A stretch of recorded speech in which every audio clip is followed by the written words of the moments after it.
Hello dear student, welcome. तो next topic we are discussing employees provident fund. Okay, तो employees provident fund का act क्या है? 1952। तो पहले आपको प्रोविडेंट फंड का मतलब मालूम होना चाहिए कि कोई भी बंदा जॉब करता है, एम्प्लॉय रहता है, सैलरी कमाता है, तो उसकी पगार से कुछ इनकम कट होती है। जैसे कि 20,000 कमाता है तो 2,000 कटेगा, तो पीएफ बोलते हैं उसको, प्रोविडेंट फंड। तो पैसा वो जमा होता है गवर्नमेंट के पास। क्यों होता मालूम है क्या?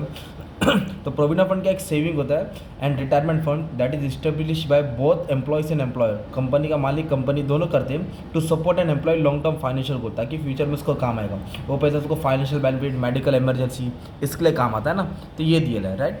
तो employee provident fund compliances is govern under employees. कौन सा एक्ट है इसका? Employees provident fund miscellaneous provision act 1952 लिख देने का है।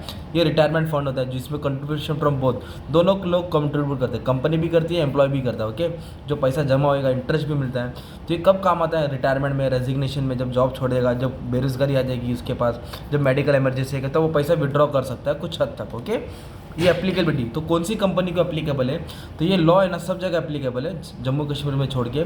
Every factory engage in any industry, कोई भी फैक्ट्री एंगेज इंडस्ट्री है जो जहाँ 20 या 20 और मोर % एम्प्लॉय, मतलब 20 से ज़्यादा लोग काम करते हैं, जब ये प्रोविडेंट फंड एक्ट लागू है। एवरी अदर इस्टेब्लिशमेंट, जहाँ लोग 20 से लोग ज़्यादा जमा होकर काम कर रहे हैं सेंट्रल गवर्नमेंट के अंदर, तो भी ये एक्ट लागू है। मतलब जहाँ 20 से ज़्यादा लोग काम कर रहे हैं उधर प्रोविडेंट फंड जमा होना चाहिए। ठीक है, तो कैसे दिए है? एलिजिबल एम्प्लॉयज़, तो कौन से एम्प्लॉयज़ एलिजिबल है प्रोविडेंट फंड के लिए, राइट। तो कम से कम कौन से एम्प्लॉय एलिजिबल है मालूम है क्या? इसमें क्या कैसे कैसे देना है? Employees employed in an industry who receive wages up to 15,000 per month, जिसकी पगार 15,000 से ज़्यादा है, उसको प्रोविडेंट फंड एलिजिबल है। ओके, रजिस्ट्रेशन क्या दिया है? और employee earning more than 50,000 can also register EPF account, एक ईपीएफ अकाउंट खोलना पड़ेगा। फिर उसके बाद उसका पैसा पगार से कटेगा, जब जमा होते रहेगा उस पर इंटरेस्ट भी मिलेगा, बाद में विड्रॉ कर सकता है जब ज़रूरत पड़ेगा 6 महीने के बाद। रजिस्ट्रेशन, तो उसको रजिस्ट्रेशन करना पड़ेगा ये फॉर्म के अंदर। एम्प्लॉय प्रोविडेंट फंड ऑर्गेनाइजेशन, जो सैलरी का मतलब उसको आइडिया है क्या होता है PF. Okay, and enrol eligible employees with in 1 month, तो वो 1 महीने के अंदर अप्लाई करना है। और कितना कंट्रीब्यूट करना है?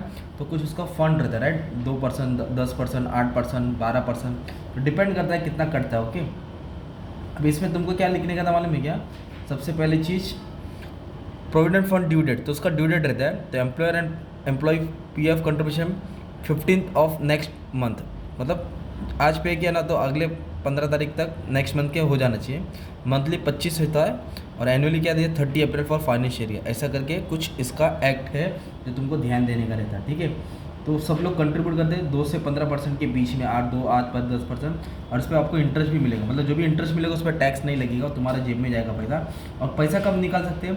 Employ can withdraw their contribution and interest when they retire और दे स्पेसिफिक पर्पज, जब निकाल लेगा, कोई घर खरीदने का, एजुकेशन, जब इमरजेंसी आ गई तब वो पैसा निकाल सकते हैं। और उसमें मेन बात तो कोई टैक्स देने की ज़रूरत होती नहीं है। तो तुम्हारा पगार का पैसा जो कटता है, जमा होता है, ज़रूरत पड़ने के बाद तुम उसको निकाल लेते हो, उसको ही बोलते हैं एम्प्लॉय प्रोविडेंट फंड। ठीक है, थैंक यू वेरी मच।